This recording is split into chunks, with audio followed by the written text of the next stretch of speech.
9:30 on Christmas Eve. As I crossed the long entrance hall of my house, on my way from the dining room, where we had just enjoyed the first of the happy festive meals, towards the drawing room and the fire around which my family were now assembled, I paused. And then, as I often do in the course of an evening, walked to the front door, opened it, and stepped outside. This is intended to be of interest, I take it. Why, yes, of course. Then why announce it as though it were stock prices? I'm afraid I don't understand. Let us see this entrance hall. Let us see this house. Let us taste and smell this happy festive meal. But that's impossible. No, sir. You draw on your emotions and on our imaginations. Forgive me, I am not an actor. No. Again. Try it again. It was 9:30 on Christmas Eve as I crossed the long entrance hall of my house on my way from the dining room where we had just enjoyed the first of the happy festive meals towards the drawing room and... You will forgive me, sir. I realize what you read holds particular significance for you and that it may cause you some distress, but I must implore you to have sympathy for your audience. Just now, you and I are alone in this theatre. These rows of empty seats are unlikely to protest as you hum and mumble through your lines, but believe me, sir, if you speak them thus before an audience, you will see them one by one expire with boredom.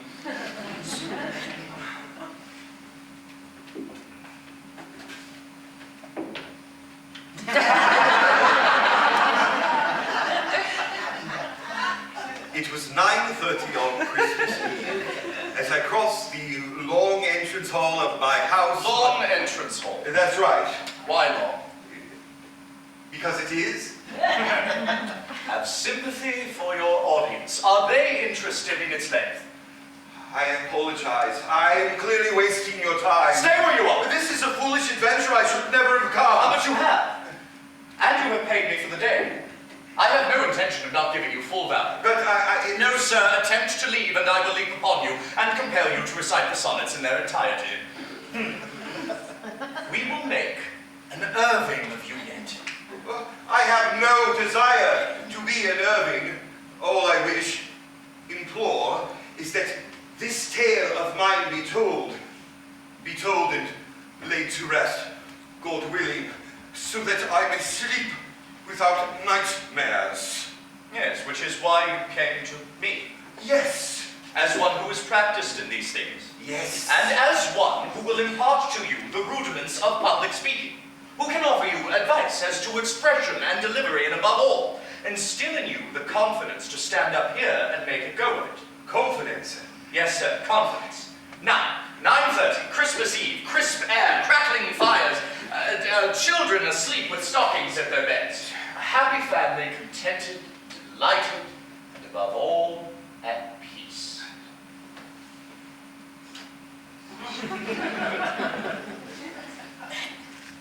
It was 9:30 on Christmas Eve as I crossed the long entrance hall, of my house on my way from the... It was 9:30 on Christmas Eve. It was 9:30 on Christmas Eve. What time was it? 9:30. Not on Christmas Eve, by chance. Good gracious. I'm very sorry. This clearly isn't a success. It doesn't come in 5 minutes. You think to stand before an audience and expect them to hang upon your every word as if that's all it takes. In which case, why did you come to me? So I would say, yes, wonderful, without a flaw. Believe me, sir, performing is an art acquired with tears and time. I would appreciate it, sir, if every time I offered you advice, you would not put up your manuscript and make to stalk out of the theatre. Advice? Yes, advice. It sounds more like reproval. I assure you, sir, as the day goes on, it is likely to sound more so. May I just say that it is not a performance that I wish to give. No, I think that we are at a misunderstanding in that respect. I wish to speak it, no more, for my family only. For those who need to know, I am not a performer, I have no pretensions to be, nor inclinations, but those terrible things that happened to me, I have to let them be told for my health and reason. You say you're not a performer. Oh, truly. Yes. Well, in your hand is a manuscript, which will take on estimate 5 hours to read. If you, as an established non-performer, should stand before an audience, however friendly, and drone at them for longer than it takes to play King Lear, do not be surprised if they are either fast asleep or at your throat. 5 hours. At least. Good heavens, I had no idea. 5 hours? Oh, I cannot possibly. No. It must be told. I cannot carry the burden any longer. It must be told.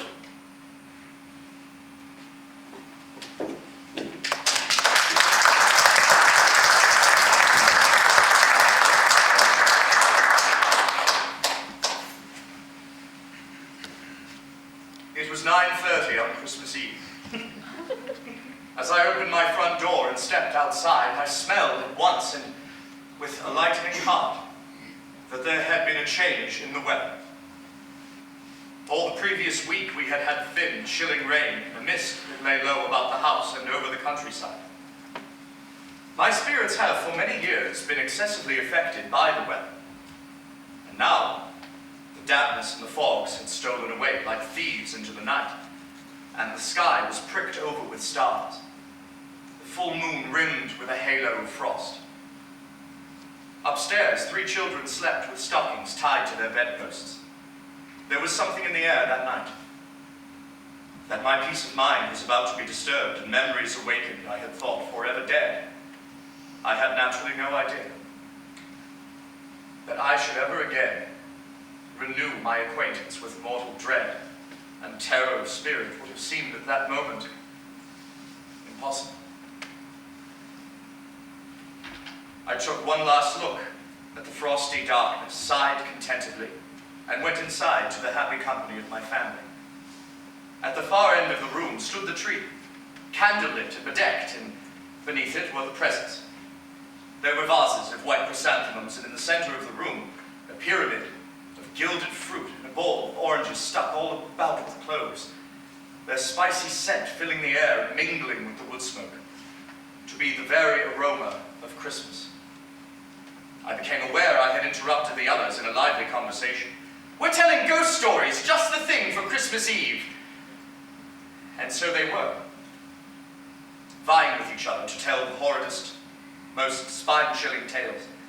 They told of dripping stone walls in uninhabited castles and of ivy-clad monastery ruins by moonlight, of locked inner rooms and secret dungeons, and dank charnel houses and overgrown graveyards. Howlings and shriekings and groanings and scuttlings. This was a sport, a highly spirited game among young people. There was nothing to trouble me, nothing of which I could possibly disapprove. I did not want to seem a killjoy, old, stodgy, and unimaginative, so I turned my head away so none of them would see my discomfiture. "And now it's your turn." "Oh no," I said, "nothing from me." "But you must know at least one ghost story. Everyone knows one." Yes, indeed. All the time I had been listening to their ghoulish and lurid inventions. The one thought that had been in my mind, and the only thing I could have said was, No, it is not like this. None of you have any idea. It's all nonsense, fantasy. Nothing so blood-curdling and decrepit and crude. Nothing so laughable. The truth is quite other, and altogether more horrible. "I'm sorry to disappoint you," I said, "but I have no story to tell," and I quickly went from the room and from the house. I walked in a frenzy of agitation, my heart pounding, my breathing short. I had always known in my heart that the experience would never leave me, that it was woven into my very fibers. Yes, I had a story. A true story. A story of haunting and evil, fear and confusion, horror and tragedy. But it was not a story to be told around the fireside on Christmas Eve. And then I thought you might recite that piece from Hamlet. Hamlet? Yes, you know the one. Some say that ever against that season comes. Oh yes, of course. You then, for the purposes of this reading, become me. Quite so. And you, for the purposes of the performance. You draw on your remembrances to be all the people that you met, all those who played their parts in your story. Sir, I am not a performer. Sir, I know. And this must not be entertainment. Those most horrible events must not be treated for amusement or diversion, sir. I insist.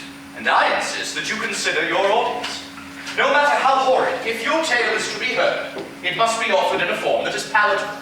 Now, you've come to me for advice. You must trust me. Now, from here, if you please, and let us show that we mean business.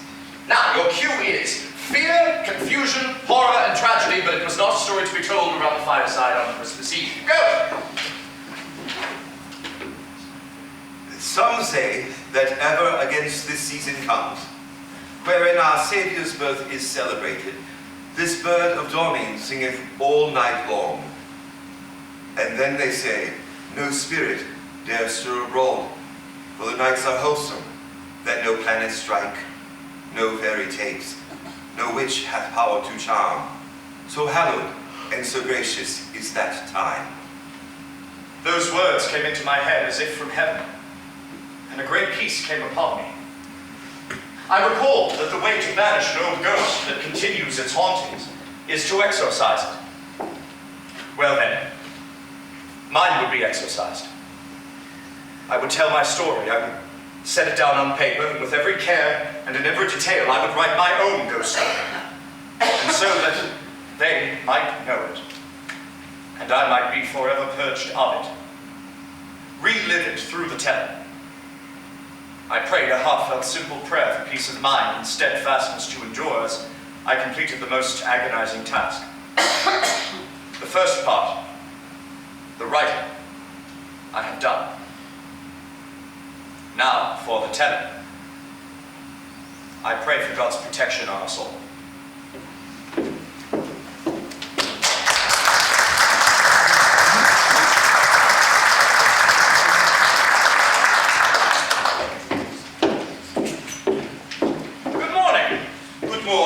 I trust you slept well. Thank you, yes. No nightmares? Not too bad, I thank you. Ah, so we're not yet clearing. I fear I never will be. We'll have you playful as a lamb again in no time. Now, did you study as I asked you? Well, as best I could. You must forgive me, it is not my forte. No, but for the sake of our audience, let us at least try. This audience you speak of, it is to just be my friends and family. You don't intend to make a public spectacle of it, eh? Oh, good heavens, no. No, just your friends, your family, and perhaps the odd theatre manager. Now, the scene is London. We are in the offices of solicitors Bentley, Haig, Sweetman, and Bentley, and I have a little surprise for you. What's that? Mr. Butts.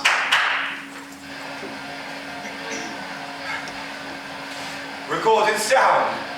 Isn't it remarkable? Extraordinarily true to life. I could swear I was in a London street, attempting to negotiate the thundering traffic. And so, Mr. Kipps, will our audience.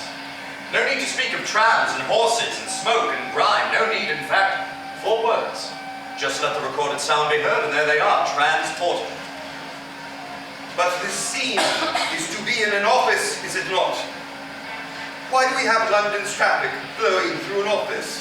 Why indeed? Mr. Butts!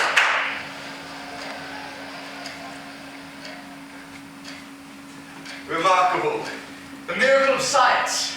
And the hands of Butts. He is particularly good at this sort of thing. Now, to work. I am you. You are the clerk. I enter briskly. You are already at work. Yes, you must give me. This is not my... Your forte, no, and it won't become so until we attend it. So, just as we rehearsed it yesterday, I thank you.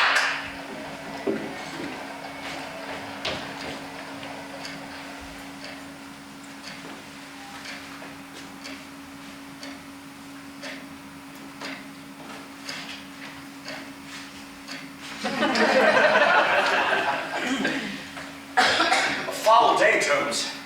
Yes, Mr. Gifford. November, eh? The dreariest month of the year. Lowering to the spirits. Yes, Mr. Gifford. This fog don't help. It was the thickest of the London pea supers. A yellow fog, a filthy, evil-smelling fog. Fog that choked and blinded, smeared and stained. I worked at some dull details of the conveyancing of property leases, forgetful for the moment of it pressing up against the window like a furred beast at my back. Mr. Bentley wishes to see you, sir. Straight away. Straight away, sir, if you would. That sniff, incidentally, occurred every 20 seconds, for which reason Tomes was confined to an office in the outer lobby. What now? Now, you become Bentley. Oh, yes, of course. Do I do all right? Will it pass? You were excellent. We will make an Irving of you yet. Oh, I have no wish to be an Irving. My apologies, carry on.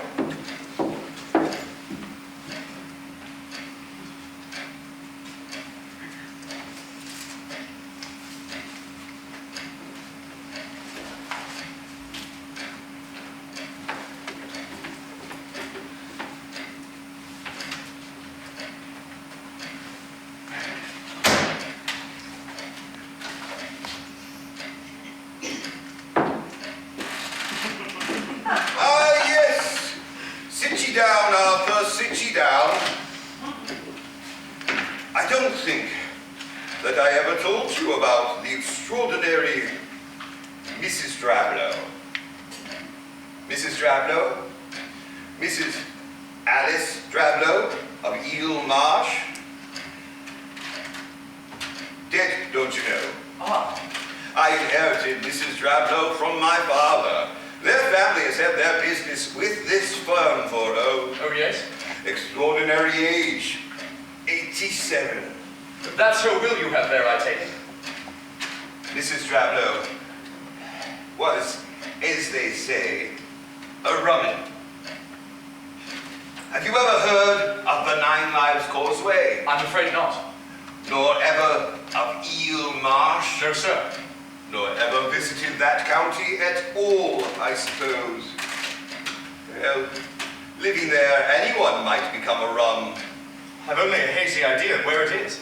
Then, my boy, go home and pack your bags and take the afternoon train from King's Cross, changing at Crewe and again at Pommerby. From there, you take the branch line on to the little market town of Crythin, Gifford. After that, it's a wait for the tide. The tide? When the tide's in, you're cut off until it's low again. Remarkable place. Years since I went there, of course. My father took me. She didn't greatly care for visitors. Was she a widow? Since quite early in her marriage. Any children? Children? According to everything we've been told about Mrs. Drablow, no. There were no children.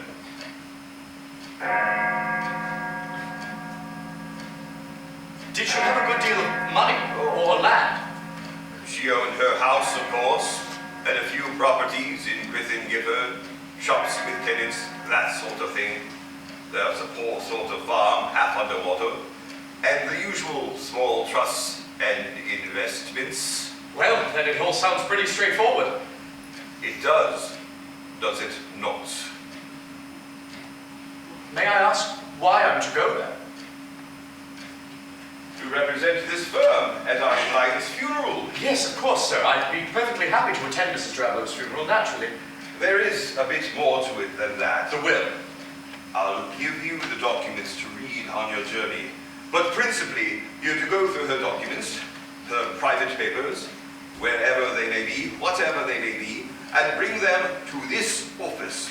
I see. Mrs. Drablow was, shall I say, somewhat disorganized. It may take you a while. A day or two? At least a day or two, Arthur. Will there be anyone to help me? I've made arrangements. There's a local man dealing with it all. He'll be in touch. But surely she must have had friends or even neighbors. Eel Marsh is far from any neighbor. And being a Rumman, I suppose she never made friends. Come, Arthur. Look on the bright side. Treat the whole thing as a jaunt. At least it'll take you out of this for a day or two. You'll be in Crythin, Gifford by late this evening. Oh, and there's a small hotel you could put up in for the night. The funeral is tomorrow morning at 11.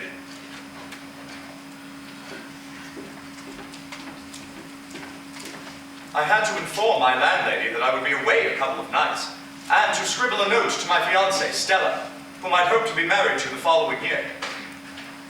After that, I was to take the train to a remote corner of England, of which, until a few moments ago, I had barely heard. For Drablow papers, sir. Thank you, Tomes. I must say, for all it's a strange part of the world I'm going to, it is a relief to be getting out of this fog and unhealthy atmosphere.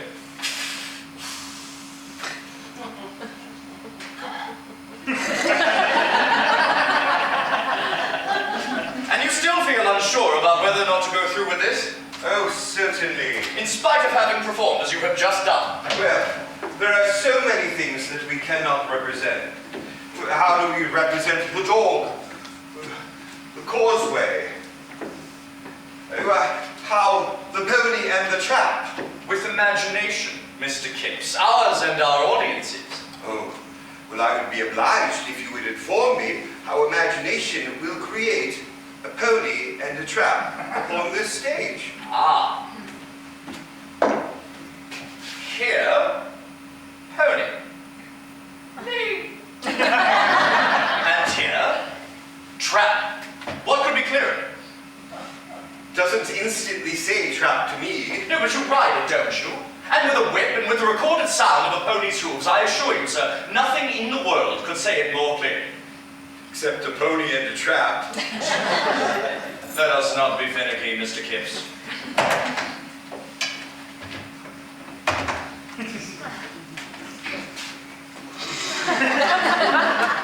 It's fun. I have to own, the recorded sound is splendid. It was a great surprise to me. Yes, and there will be more. Much, much more tomorrow. We're on the train, with even more surprises. Now, you will study these. I have divided up most of the dialogue and cut a lot of the descriptive passages. But Recorded sound, Mr. Kipps. Recorded sound.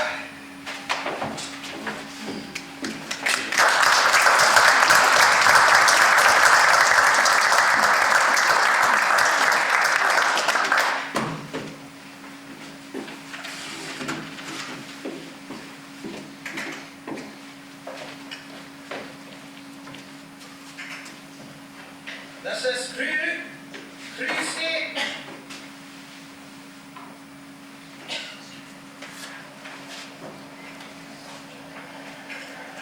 Nothing would raise his spirits more than the sight of this great cavern of a railway station, glowing like the interior of a blacksmith's forge.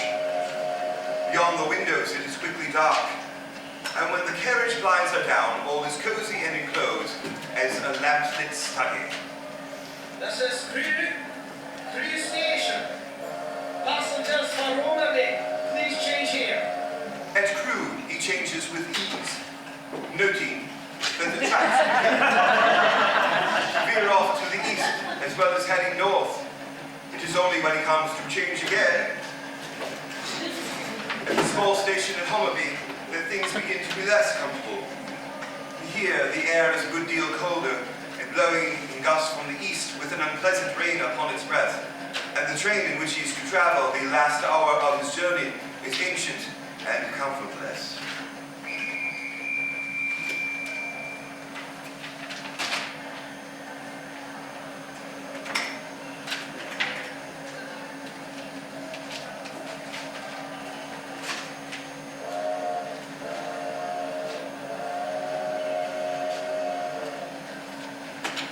Poor night.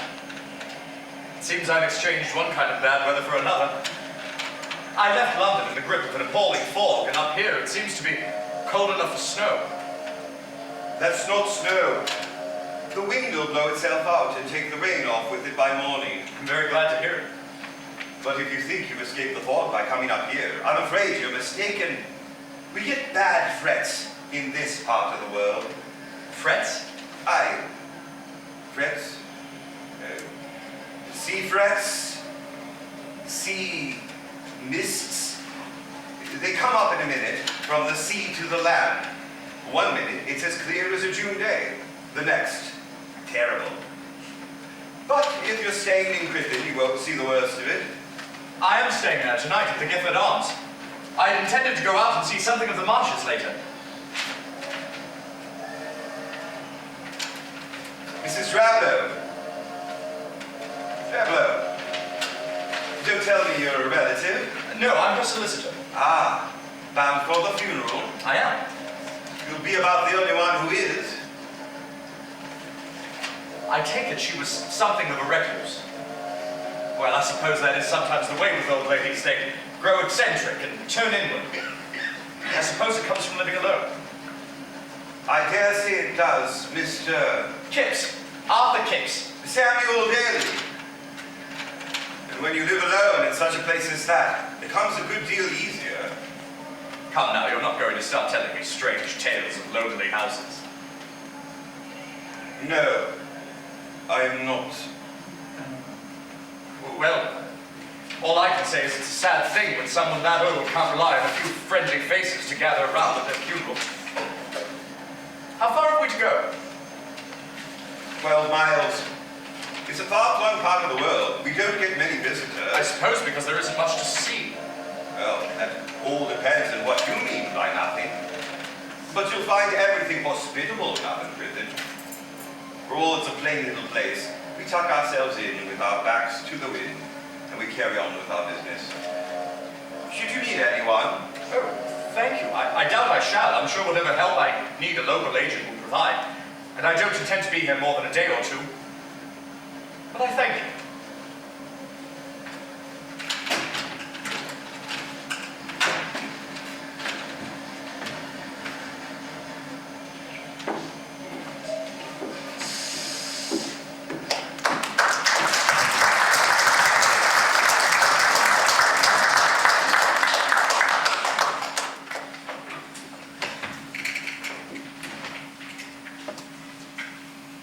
Gifford Arms was as comfortable a hotel as I could have hoped to find.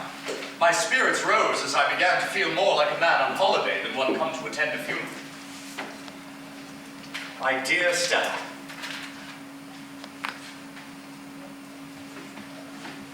Are you a friend of Mr. Daly's then, sir? No. Well, not meaning the bride. Only I saw you arrive in his car. Oh, I met him on the train. He was good enough to bring me from the station. Ah, that's a large landowner's, Mr. Daly. Tying up half the county. Well, in that case, I may be doing business with him before the year is out. I'm a solicitor looking after the affairs of Mrs. Alice Drablow of Eel Marsh House. Perhaps you know of her. I knew of her. Well, it's possible her estate will be coming up for sale in due course. I doubt even Mr. Samuel Daly would go so far. I don't think I understand you. I gather there's a farm a couple of miles out of the town. Hoggets, 50 acres. Half of it under flood for the best part of the year. Hoggets is nothing. But there's also Eel Marsh and all the land surrounding it. Might that not be practicable for farming? No, sir. Well, then might not Mr. Daly simply want to expand his empire? You imply he's that kind of man. Maybe he is, sir. But let me tell you something. You won't find anybody, not even Mr. Samuel Daly, having to do with any of it.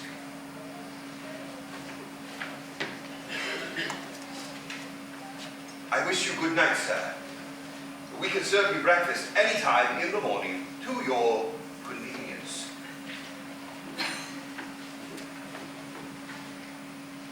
There seems to be a propensity for leaving conversations to hang in the air whenever Mrs. Drablow's name is mentioned. People close up, change the subject, leave the room. I suppose it's inevitable. These small, out-of-the-way communities have only themselves to look to for whatever drama and mystery they can extract out of life. And I would think it not unfair to say that country people, particularly those who inhabit the remoter corners of our island, are rather more superstitious, more gullible, slow-witted perhaps, certainly more unsophisticated than those of us who encounter the metropolitan experience every day. Doubtless in such a place as this, with its eerie marshes and sudden fogs and moaning winds and lonely houses, any poor old woman might be looked at askance. Once upon a time, after all, she might have been branded as a witch. Admit it, Mr. Kipps, secretly you are enjoying this. Oh, I am very grateful to you for your assistance. I cannot say I am enjoying it. Mr. Kipps, every day you have come here, you have grown in stature and confidence. Yes, but this is merely practice, what you call rehearsal. I fear, before an audience, it'll be altogether different. Mr. Kipps, Yes. for all you deny it, you damn well will be an early. Now, tomorrow I should like to work right through to the end. In one, If we're able, how does that seem? I have the horror of it. Watching you, it is as if I relive it all, moment by moment. You, of course, will never suffer as I did. I must always tell myself that. Never think I don't feel for you. I have a child myself. You do, Yes, a daughter, she is 4. and well, and happy. Yes, I thank Providence. So I... Love her. Take care of her.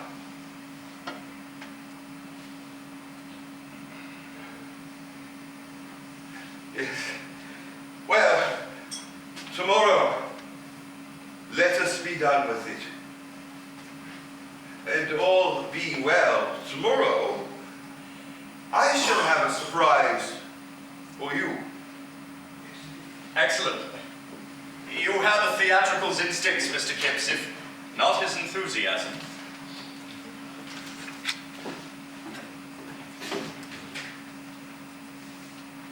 Till tomorrow, then.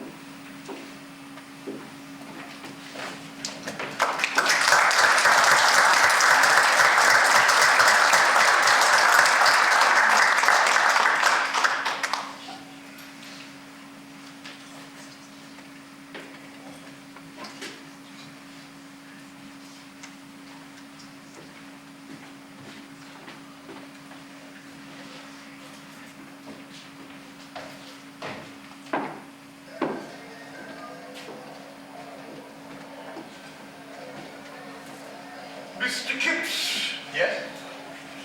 Mr. Jerome, your agent here. Oh, how do you do? I trust you spent a comfortable night. I can't remember when I've slept so well. A sad business that brings you here. Oh, yes. Of course, I never knew Mrs. Drablow. No, of course not. I don't wish to hurry you, Mr. Kipps. But if we were to step out now, we'd be just about right for time. Yes, of course. I must say, Mr. Jerome, my first impressions of your little town are entirely favorable. It's a busy day for us. Market day. They come from all over. Though I would have liked to have experienced it under happier circumstances, our funeral garb seems to be at odds with the prevailing mood of the place. Mr. Jerome, is it my imagination, or are we the subject of scrutiny? Those men over there, they caught my eye, and then they turned. And there, It's only a short walk to the graveyard, Mr. Kipps. I feel like a pariah. Oh well, I suppose we must look like a couple of gloomy ravens amongst all this, mustn't we?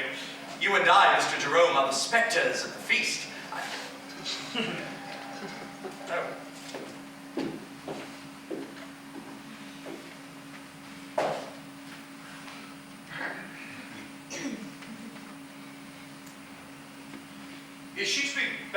churchyard? That is so. Yes. Is there a family grave? No. At least not in this churchyard. Somewhere else then? It is no longer in use. The area is unsuitable.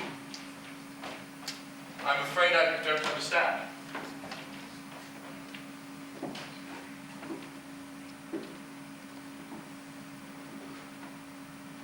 I know that my Redeemer liveth, and that he shall stand in the latter day upon the earth. And though after my skin worms destroyed this body, yet in my flesh shall I see God, whom I shall see for myself, and mine eyes shall behold, and not another. Behold, I show you a mystery. We shall not all sleep, but we shall all be changed, removed, in the twinkling of an eye, at the last trump. For the trumpet shall sound, and the dead shall be raised incorruptible, and we shall be changed. So when this corruptible shall have put on incorruption, and this mortal shall have put on immortality, then shall be brought to pass the saying that is written, death is swallowed up in victory. O death, where is thy sting? O grave, where is thy victory? But thanks be to God, which giveth us the victory through our Lord Jesus Christ. Therefore, my beloved brethren, be ye steadfast, unmovable, always abounding in the work of the Lord. For as much as ye know that your labor is not in vain in the Lord. Man that is born of woman hath but a short time to live, and is full of misery. He cometh up, and is cut down like a flower. He fleeth as it were a shadow, and never continueth in one stay. In the midst of life we are in death, of whom we may seek for succor, but of thee, O Lord, who for our sins art justly displeased. For as much as it hath pleased Almighty God, of his great mercy, to take unto himself the soul of our dear sister here departed, we therefore commit her body to the ground, earth to earth, ashes to ashes, dust to dust.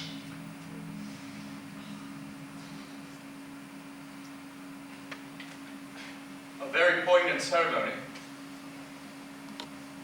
Tell me, Mr. Jerome, that woman, I do hope she can find her own way home. She looked so dreadfully unwell. The young woman behind us in the church, and only a couple of yards away in the burial ground. A young woman? Yes, with skin stretched over her bones. I could scarcely bear to look at her.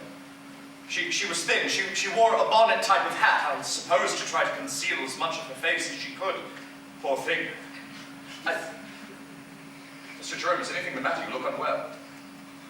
I did not see a young woman. But surely, there, she's over there. Sir, would you take my arm? I would be obliged if you would loosen your grip a little. I saw a bench just outside of the church, only a few yards from here. I could walk you back there. My dear man!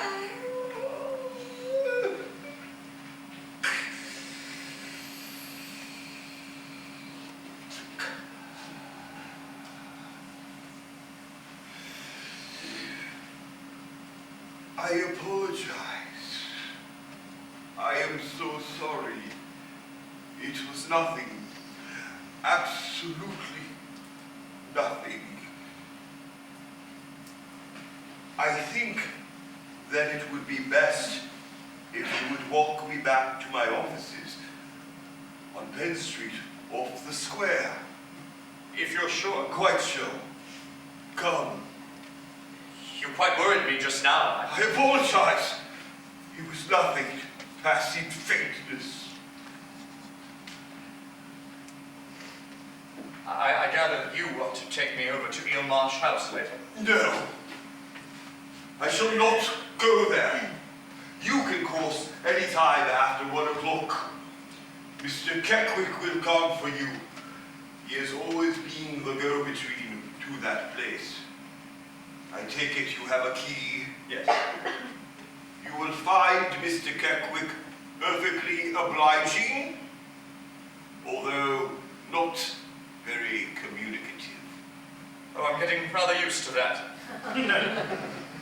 I'm sorry, Mr. Kipps, I have to stop. You said you had a surprise for me. I had no idea it would be that. Oh, no? That was the most remarkable coup de théâtre I have ever experienced. No, really? I'm devastated. How did you manage it? Oh, well, I worked hard, I suppose. Well, as you said, tears and time. Yes, but from nothing, Mr. Gifford. How did you go about it? No, I quite understand. One must appreciate the magic. One must not ask how the magic is done. But I do appreciate it, sir. I truly do. Quite remarkable and terrifying. Well, you are very kind, sir. And you, sir, are a true theatrical. Oh, Do we proceed? if you wish, And will there be more surprises? I will do my best, although I cannot be altogether confident.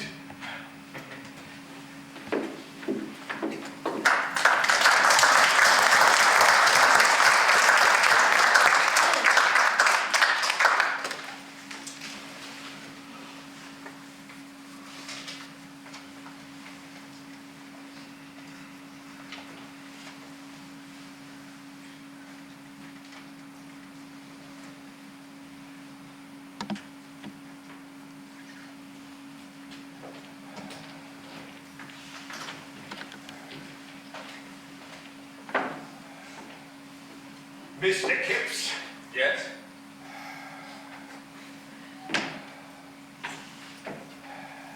You're not Keckwick by chance?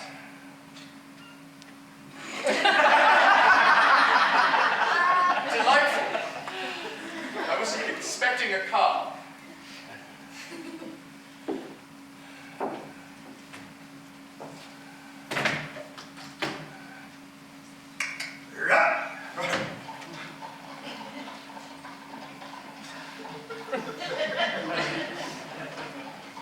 This is quite a remarkable corner of the world, Mr. Keckwick. Sky and only a strip of land. This must be how those great landscape painters saw Holland or the area around Norwich, don't you think?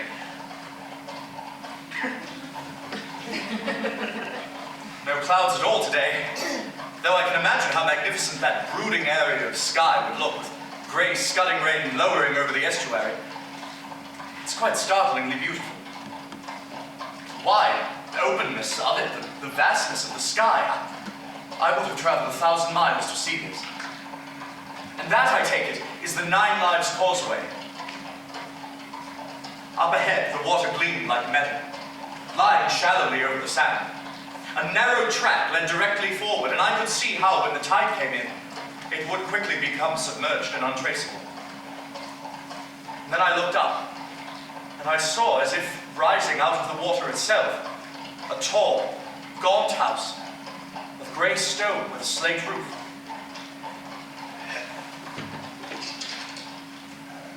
It stood like a lighthouse or beacon, Martello Tower. The most astonishingly situated house I had ever seen or could have conceived. Isolated, uncompromising, and yet I thought handsome. For a moment I simply looked about me in amazement. An excitement mingled with alarm, but I was not afraid. Of what could I be in this rare and beautiful spot?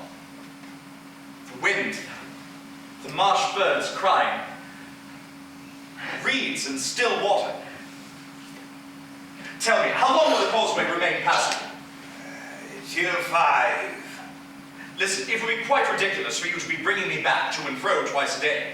So I think the best thing would be for me to bring my bags and some food and drink and spend a couple of nights here. I shall finish the business a good deal more efficiently that way, and you will not be troubled. I'll return with you later this afternoon, of course, but perhaps you could bring me back as early as possible tomorrow, according to the tides.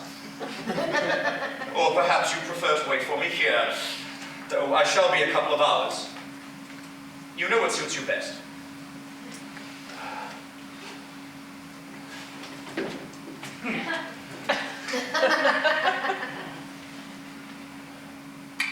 Yeah.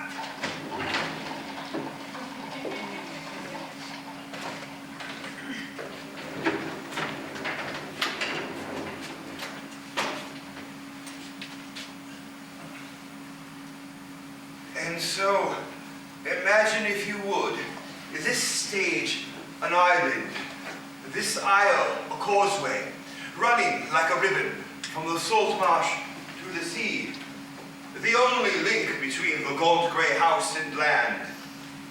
Imagine Arthur Kipps, alone there now, a tiny figure lost in the immensity and wideness of marsh and sky, dwarfed by the house, alone amid the mysterious, shimmering beauty.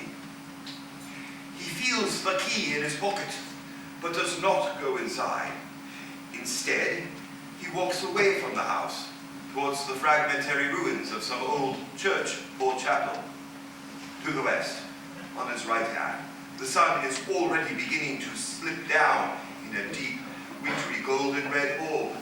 To the east, sea and sky have darkened slightly to a uniform leaden grey. Imagine now a burial ground. Imagine 50 gravestones, most of them leaning or completely fallen, covered in lichens and mosses, scoured pale by the salt wind, stained by years of driving rain. Names and dates are now barely decipherable. Imagine him grown conscious of the cold, the bleakness and eeriness of the spot. Decide to leave, to go back to the house, to switch on a good many lights, to light a fire. Now, see him turn.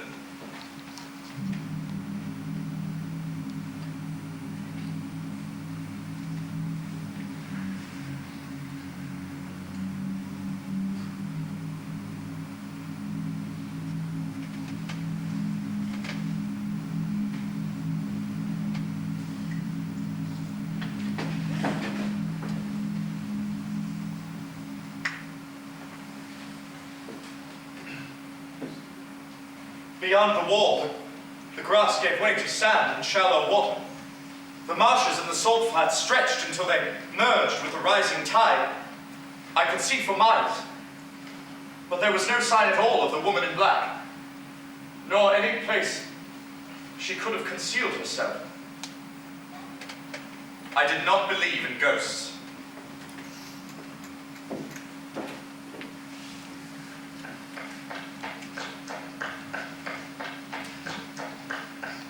By the time he reaches the house, he is in a lather of sweat from his exertions and the extremes of his emotions.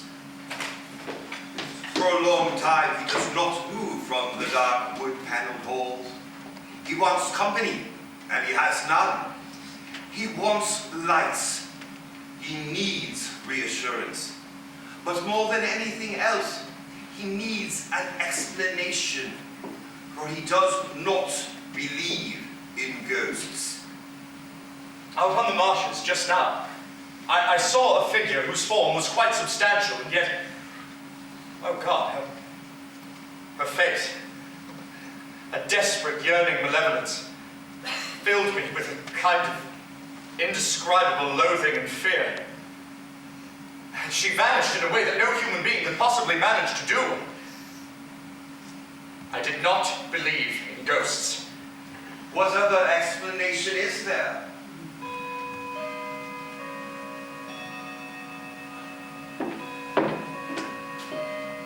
Living room,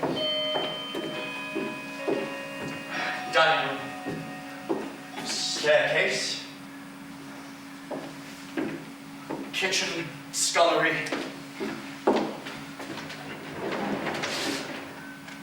Study.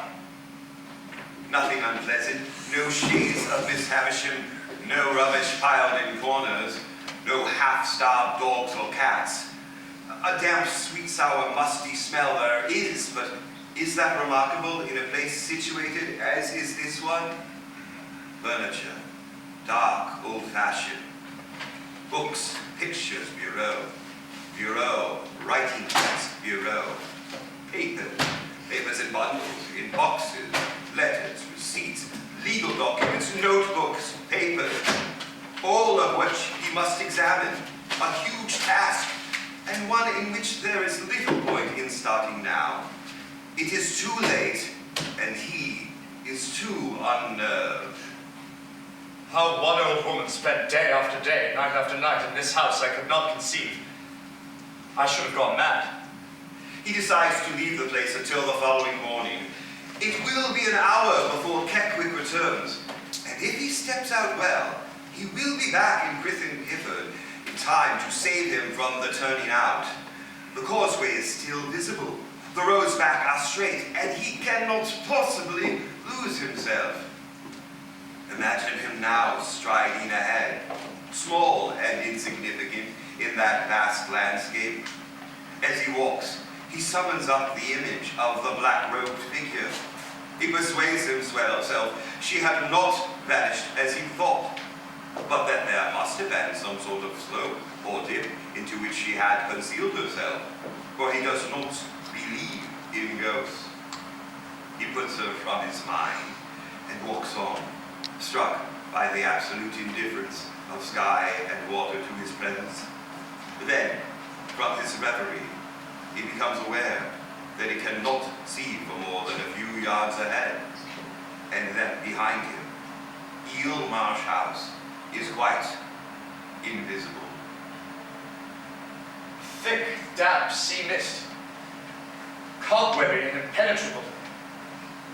The sea fret Mr. Daly talked of. He must turn, retrace his steps to the house, and wait until Keckwick comes for him. The mist was salty, pale, and light, and moving in front of my eyes all the time.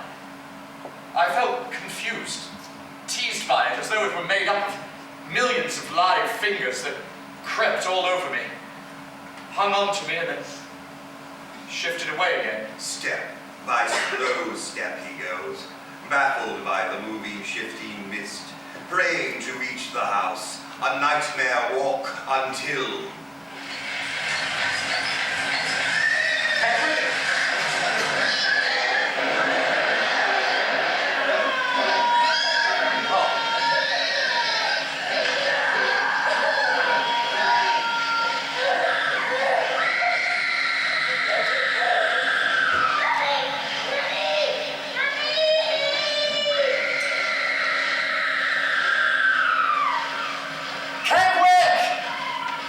In despair and fearfulness, he goes about the house, switching on every light that he can make work, in the vain hope that their glow might be seen across the misty wasteland. Every door was open. Every room neat and orderly, dusty, bitterly cold and damp, and yet also somehow stifling. One door is locked.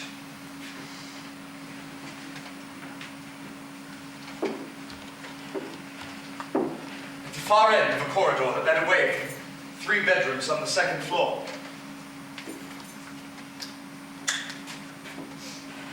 But there was no keyhole. No bolt on the outside.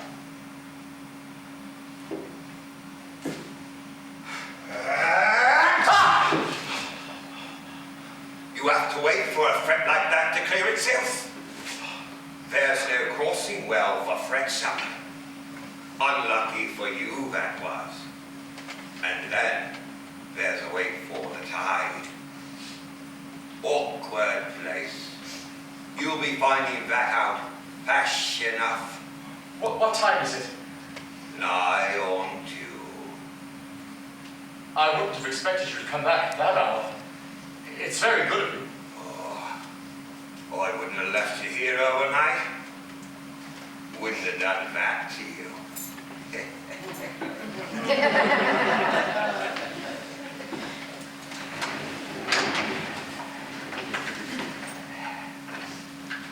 But what happened to you? How do you manage to be here? How did you get out?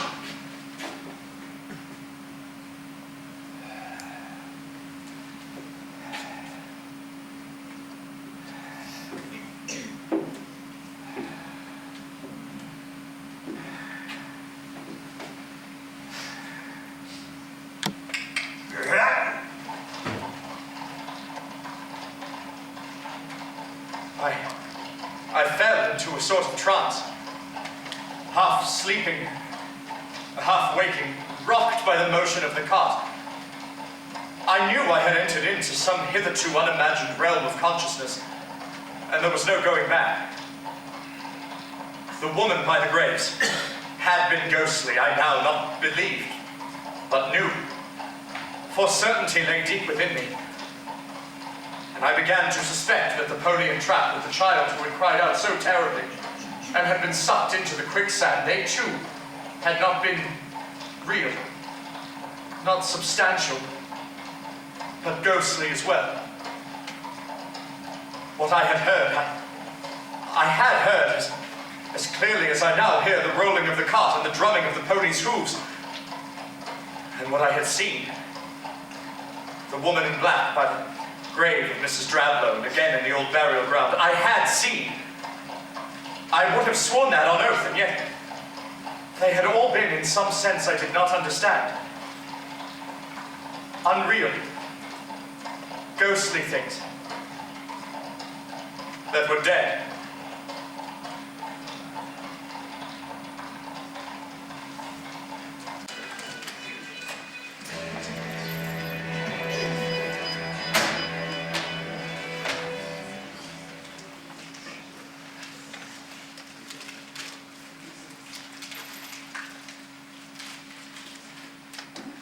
Mr. Jerome.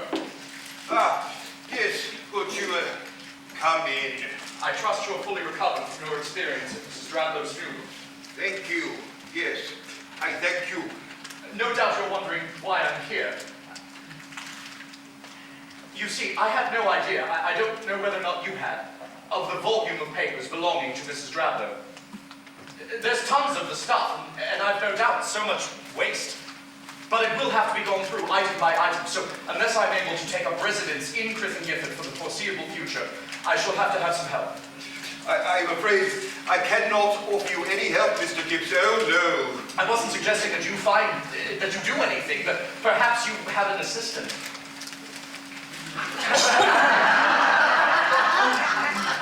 There is no one. I cannot give you any help at all. Could you help me to find someone then? Surely the town will yield me a young man with a modicum of intelligence, keen to earn an extra few pounds I might take on for the job. This is a small place. Young people leave. There are no openings. But I'm offering an opening, albeit only temporary. You will find no one suitable.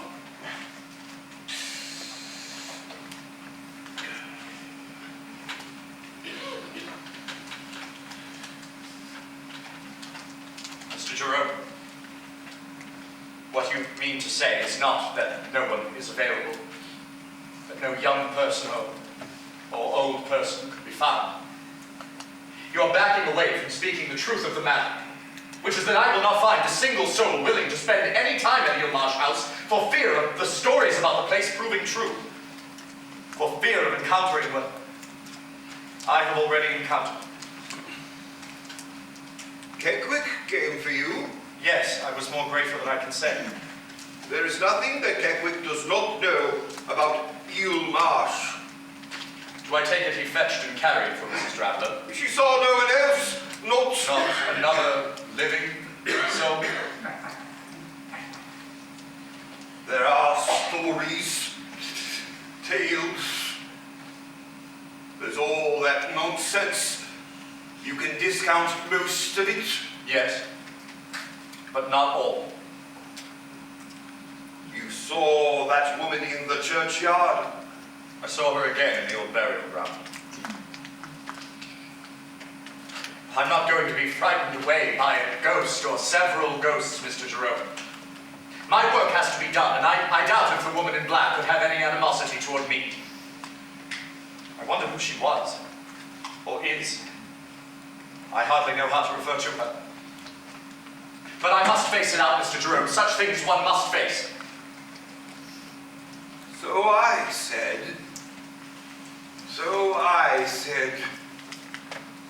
once. Mr. Kipps, you all right? Yes. Yes. I am. Jerome was terrified. Yes, but you, yourself, you seem to be in a state of emotion. I was. My emotions had become so volatile, so extreme. I was living in another dimension. My heart seemed to beat faster, my step to be quicker. Everything I saw, their outlines more sharply, precisely defined. Go on. Yes. Can you go on to the end? Yes. Oh, yes. Let us go on. Let us be done with it, for God's sake.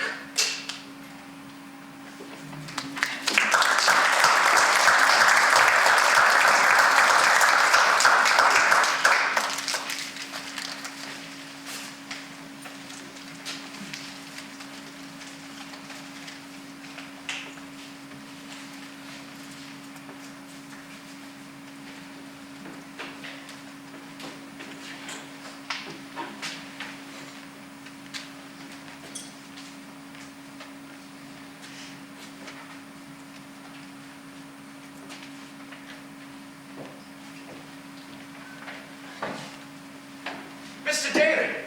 Mr. Kipps, how's things with you? Very well, I thank you. And your business? Oh, Mrs. Drablow's. Yes, I shall soon have all that sorted out, in due course. Though I confess there will be rather more to do than I had anticipated. You have been out to the house? Certainly. Ah, To tell the truth, I'm enjoying myself. I'm finding the whole thing rather enchanting. oh, Mr. Kipps. You are whistling in the dark. You're a fool if you go on with it. If you mean to say I should give up the job I've been sent here to do and turn tail and run, Listen to me, Arthur. I'm not going to fill you up with a lot of women's tales. You'd find those out fast enough if you'd asked about the place. Oh dear. But maybe you already have. No, only hints.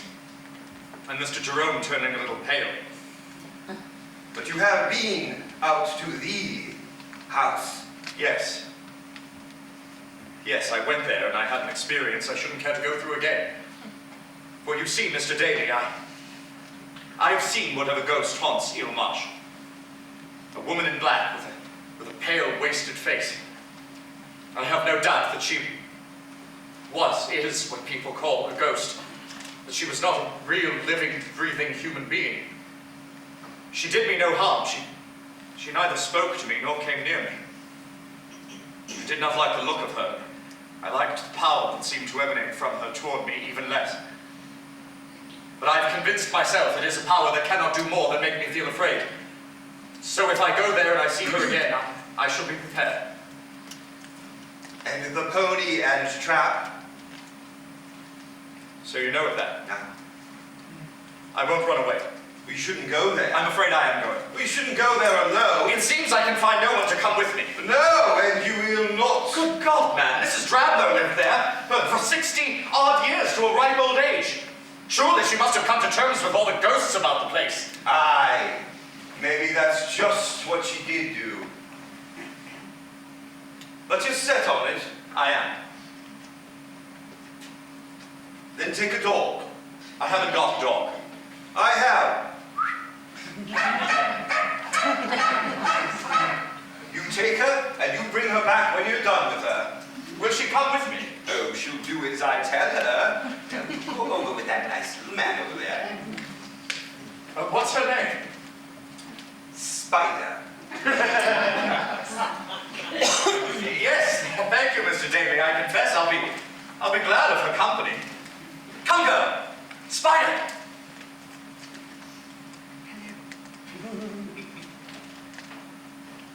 The next morning, he crosses to the house on a bicycle lent to him by his landlord.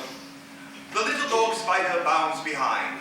The sun is high, and the very air seems purified and more exhilarating. There they lay, those glittering, beckoning silver marshes. I could hear the mysterious silence, and all at once the haunting, strange beauty of it all aroused a response deep within me. I could not run away from that place. I had fallen under some sort of spell of the kind that certain places exude, and it began to draw me, my longings, my imaginings, my curiosities, my whole spirit toward itself. He lights fires, airs sheets and blankets, opens windows, draws up blinds, and sets himself to work in one of the bays of the morning room.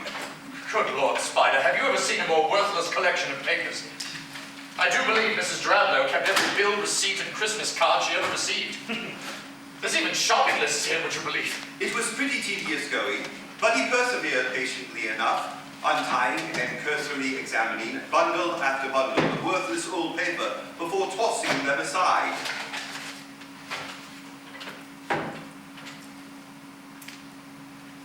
Come on, Spider! Spider! Rabbits!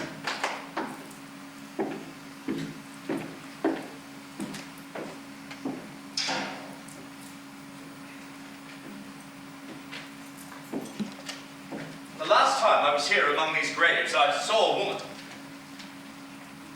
Where is she, Spider? Where is she, girl?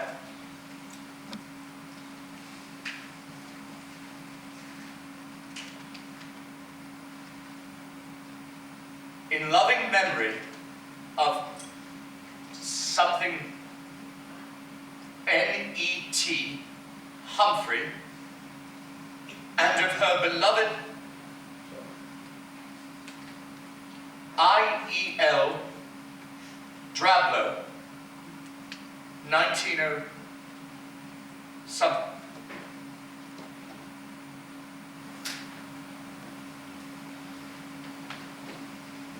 Come on, Spider.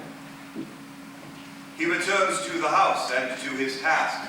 Already the air is turning colder, the sky losing its light.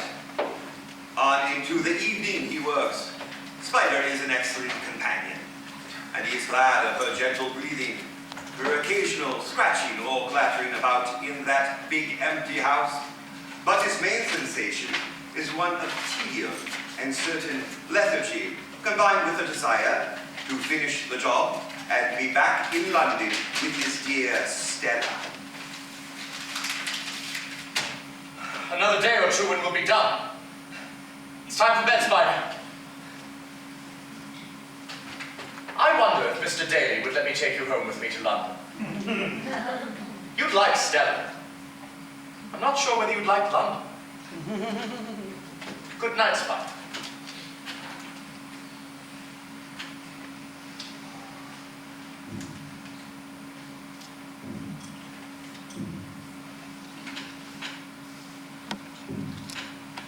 Spider? What is it, Spider?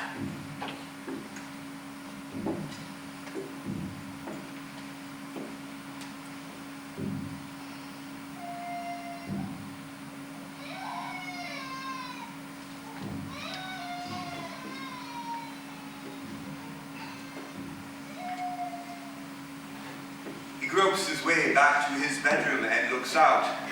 There lie the marshes, silver grey and empty.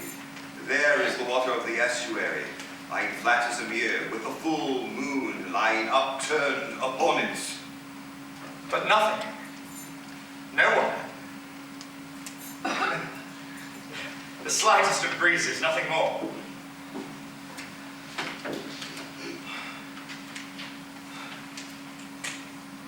In the morning, he awakes to a change in the weather.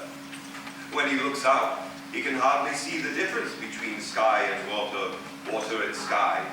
All is a uniform grey, with a low, thick cloud and drizzle. I cycled back to Crythin with Spider bounding behind me. There was a letter from Stella full of exclamations of regret at my absence and pride in my responsibility. I had the landlord's wife refill my hamper, purchased a good strong torch, and with the letter warming my inside pocket, cycled back, whistling as I went. He works through the day, clearing paper after paper. Then, after supper, as a diversion, begins to read some letters that he has found.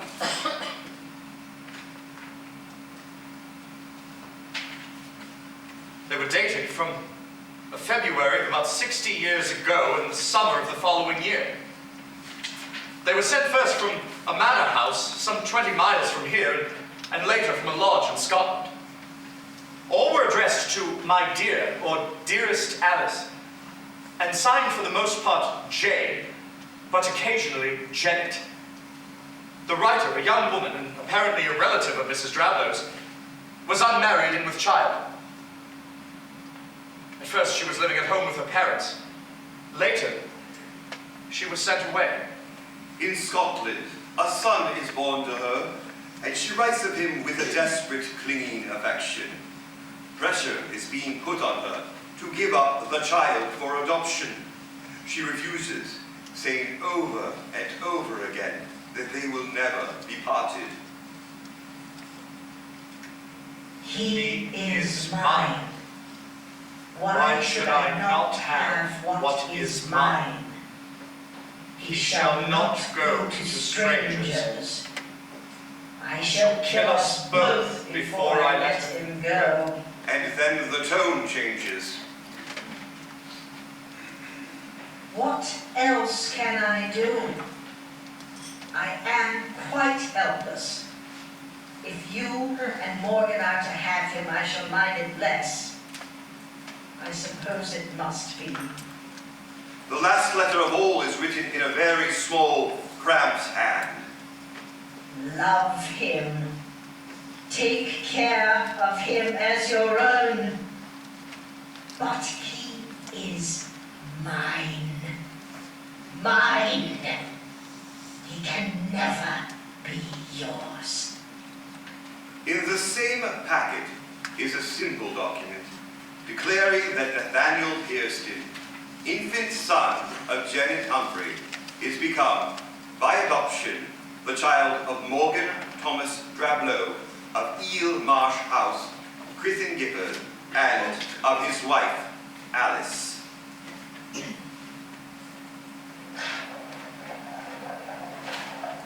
Spider? Stay with me, Spider.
no one had been there.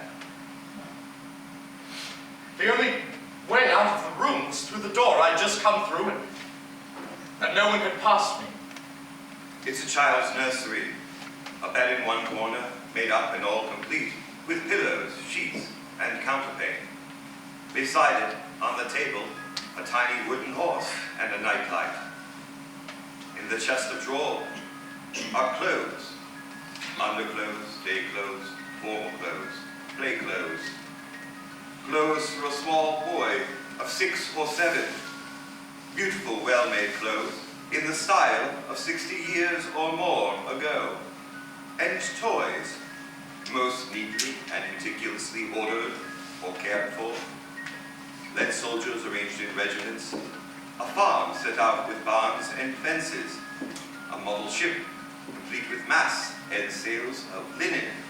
A whip, a spinning top. Ludo, halmo, draughts, and chess. A monkey made of leather. A cat of wool. A furry bear. A bald doll with a china head and sailor suit. Pens and brushes, inks and dice. A miniature trumpet. A painted musical box from Switzerland. And a black doll with raggedy arms and legs.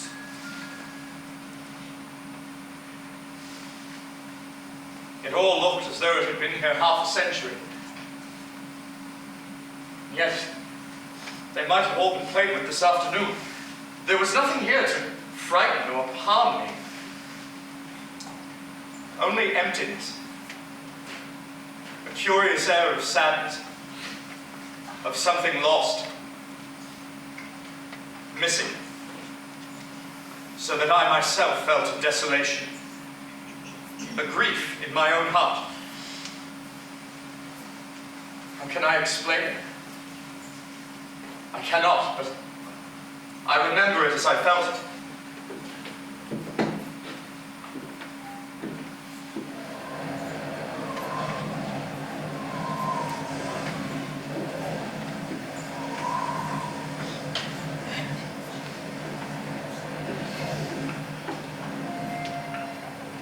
The torch! Spider! The bloody torch!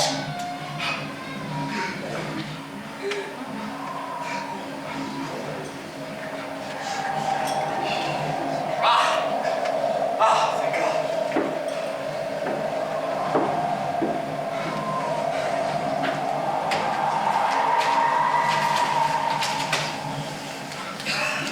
Let it be morning.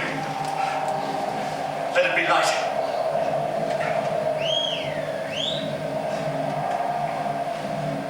Spider?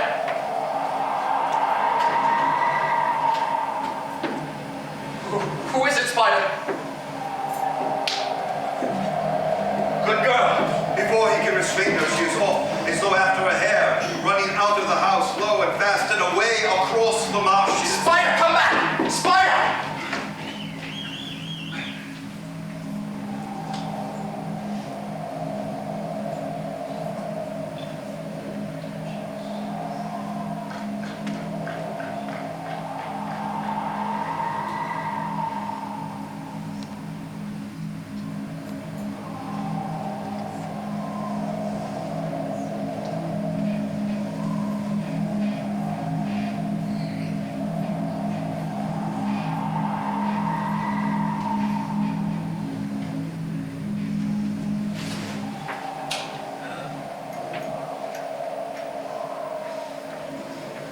He stands amazed and bewildered as Spider's small form recedes into the great open expanse. Then he runs as he has never run before. She is floundering in the mud, Spider! fighting to retain her balance from the pool beneath her feet. Hold still! She is yelping loudly. Stay still, Spider, still as you can! Visible. Then he too begins to feel the stickiness and unsteadiness of the ground as it becomes boggier. Be brave, girl, I'm coming! He's obliged to wade rather than walk. The little dog can scarcely hold up. Her legs and half of her body have disappeared beneath the whirling sucking ball. Spider! And her pointy head is held up in the air as she struggles and yells. Come on, Spider! He grabs her neck just as the last of her water begins to sink. He holds at the strings with a strength born of terror. He feels his grip upon the slippy wet fur. The dog begins to slide away. Then, with a huge last effort,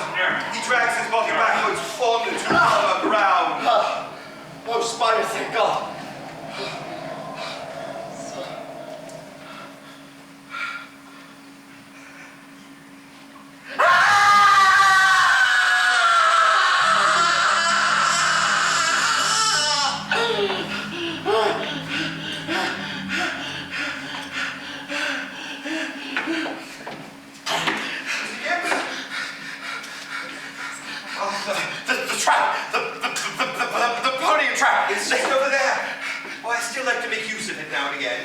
It's a pleasant way to travel. What did you think? I heard others. They were... Not Keckwick. No. Will you take care now? No, it's all right. I'm I had better on my now. mind. I wasn't happy. It began to unsettle me. Isn't it quite early? Early enough, I kept waking. As I said, I had you on my mind. How strange. Is it? Not as it seems to me. Not strange at all. No. But it's a good job I came when I did. Yes, I'm very glad to see you, Mr. Dane. People have drowned in that marsh before now. Yes, I know that now. I began to feel as though I were being pulled under and the dog with me. Spider! She's here. She'll do. Now, when you two come to a bit more, you'd best get to what you need, and we'll be off. Off? Aye. I came to see how you were faring in this God-forsaken place. I have seen. You'd better come with me and recover yourself. Yes. I'll gather my things. I shan't be long.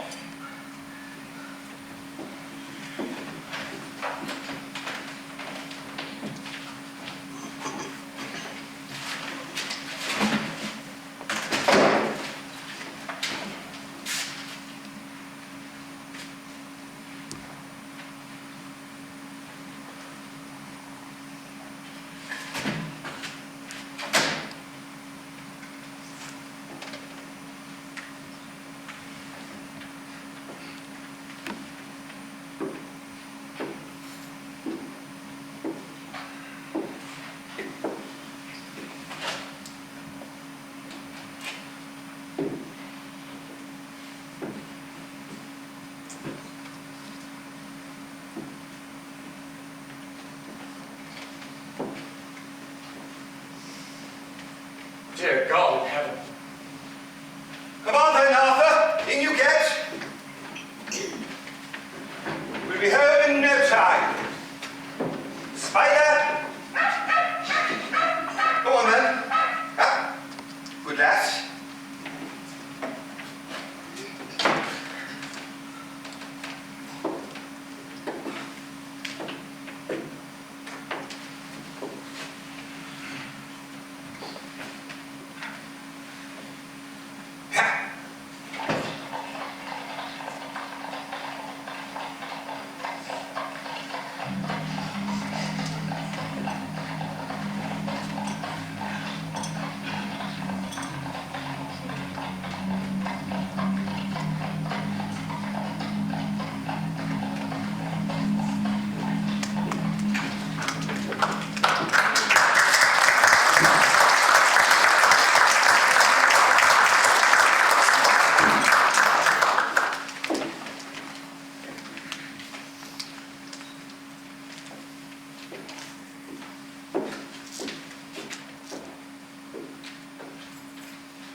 Nathaniel Drablow, age 6 years, cause of death, drowning. Rose Judd, nursemaid, cause of death, drowning.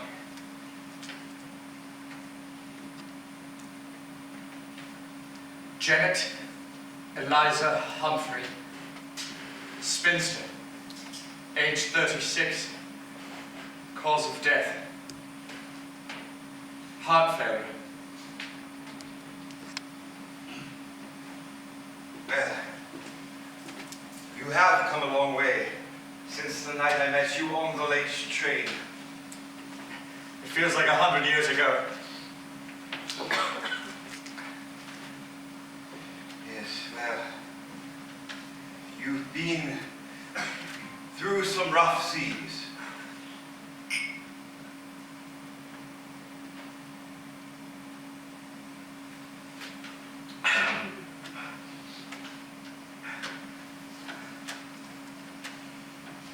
Do you suppose that poor Mrs. Drablow was haunted day and night by the ghost of that woman in black? Jennet Humphrey. She was her sister. And do you suppose that she had to endure those dreadful noises out there. If so, I wonder how she could have without going out of her mind. Perhaps she did not. Was there something I still did not see? If I had stayed there any longer, would I have encountered yet more horrors? That I cannot tell. But you could tell me something. Come, we're a good deal from the place now, and my nerves are quite steady. I must know. It can't hurt me now. Not you. No. Not you. Maybe. What are you holding back?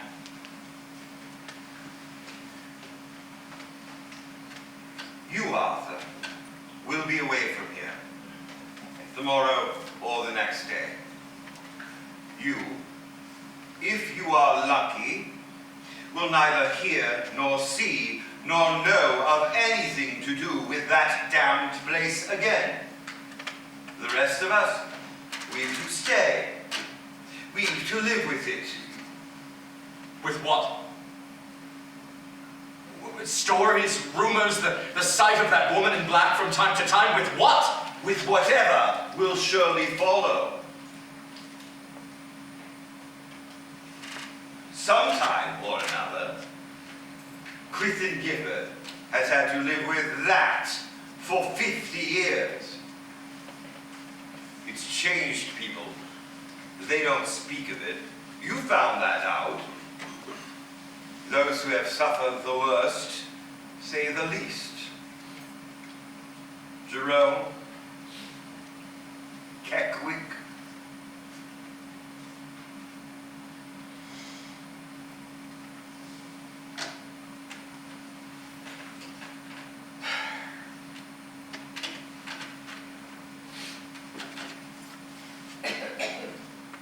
Jennet Humphrey gave up her child, the boy, to her sister, Alice Drablow, and Alice's husband, because she'd no choice. At first she stayed away, hundreds of miles away. But in the end, the pain of being parted from him, instead of easing, grew worse. And she returned to Crythin. She got rooms in the town, but she'd no money. She took in sewing, acted as a companion to a lady. At first, apparently, Alice Drablow would not let her see the boy at all. Well, this distressed Jennet so much that she threatened violence, and in the end, the sister relented. Just so far as Jennet could visit very occasionally, but never see the boy alone, nor ever say who she was, or that she had any relationship to him. No one foresaw that the boy would turn out to look so like her, or that the natural affinity between the two would grow out. He became more and more attached to her. And as he did so, he began to be colder to Alice Drablow. Jennet planned to take him away. That much I do know. But before she could do so, the accident happened. Just as you heard, the boy, the nursemaid, the pony, the trap, and its driver, Keckwick. Keckwick? Keckwick's father. And there was the boy's little dog, too. Well, that's a treacherous place. As you found out to your cost, the sea frets, they sweep over the land suddenly. The quicksands are hidden. So they all drowned. and Jennet was at the house, watching from an upper window, waiting for them to return. The bodies were recovered, but they left the pony in the trap. It was held too fast by the mud. Ever since that day, Jennet Humphrey began to go mad. Was it any wonder? No. Mad with grief, mad with anger, and desire for revenge. She blamed her sister, who had let them go out that day. But it was no one's fault. The mischief, it comes without warning. Out of the clear sky. Whether it was because of her loss and her madness, or what, she also contracted a disease. It caused her to begin to waste away. The flesh, it shrank from her bones. The color was drained from her. She looked like a walking skeleton, a living specter. Children were terrified of her. She died eventually. She died in hatred and misery. And as soon as ever she died, the hauntings began. Well, Mrs. Drablow is dead. Now surely the whole matter will rest. And whenever she has been seen, in the graveyard, on the marshes, in the streets of the town, however briefly and whoever by, there has been one sure and certain result. Yes? In some violent or dreadful circumstance, a child has died. What? You mean by accident? Generally by accident. But once or twice, it has been because of an illness that has struck them down within a day, or night, or less. Any child? A child of the town? Any child. Jerome's child.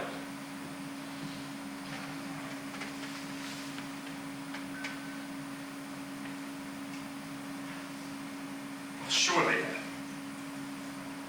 Children do sometimes die. They do.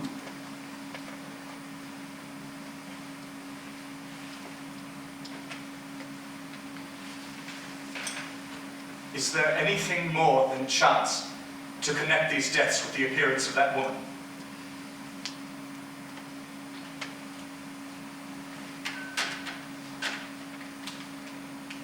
You might find it hard to believe. You may doubt it. We know. I do not doubt, Mr. Daly.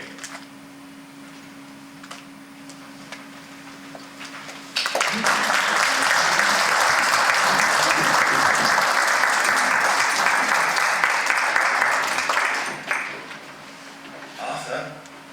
I do not doubt, Mr. Daly. Arthur? No. I do not doubt, Mr. Daly. We know. Arthur?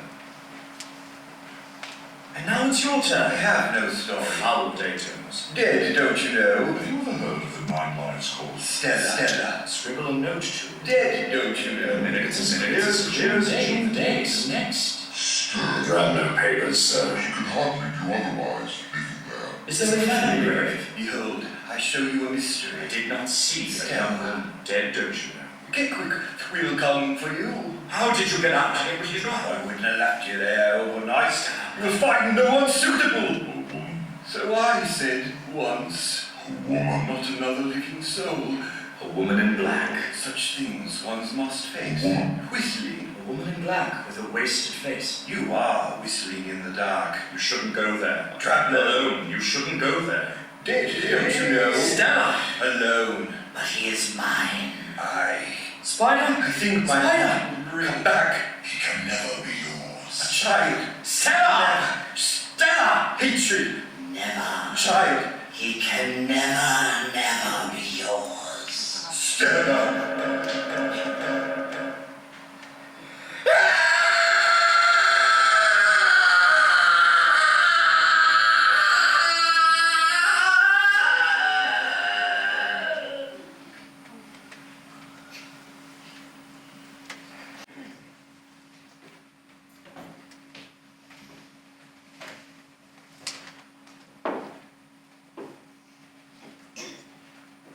There's only one last story left to tell.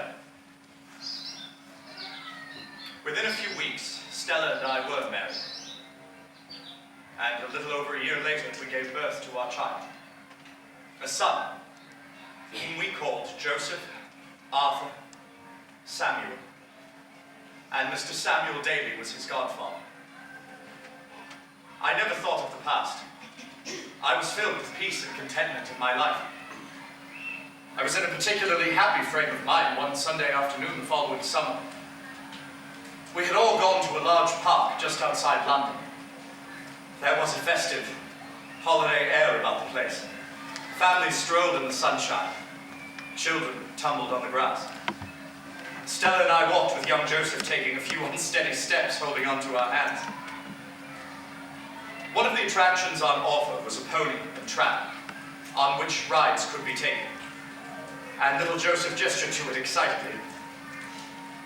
So because there was only room for two, I watched while Stella took Joseph and bowled merrily away down the ride. They went out of sight and way around the bend as I began to look idly about me at the other enjoyers of the afternoon. And then quite suddenly, I saw her.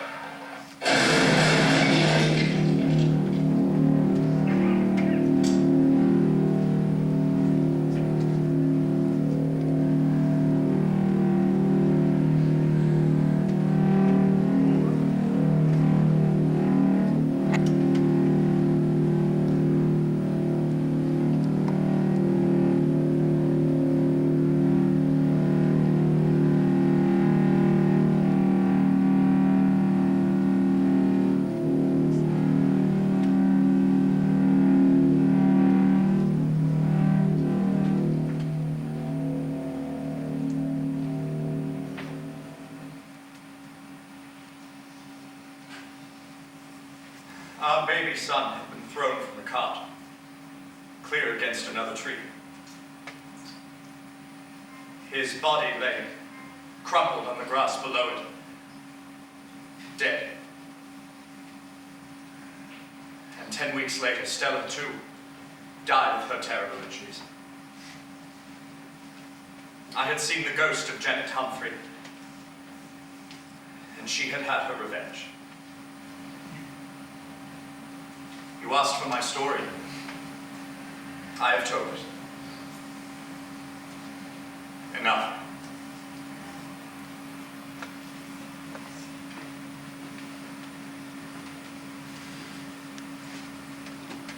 Thank you. Thank you. And is it done, do you think?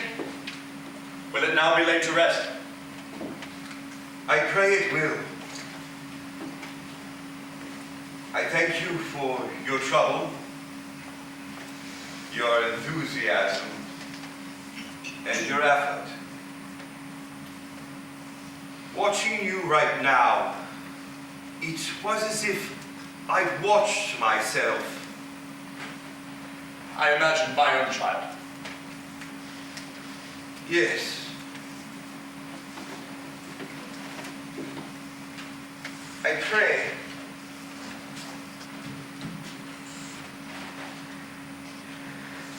that when we show it before our audience,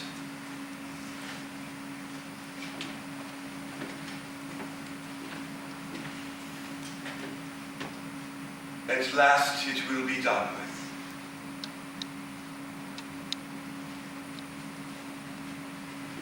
Who was she? I beg your pardon. Your surprise. She's remarkable. Where did you find her?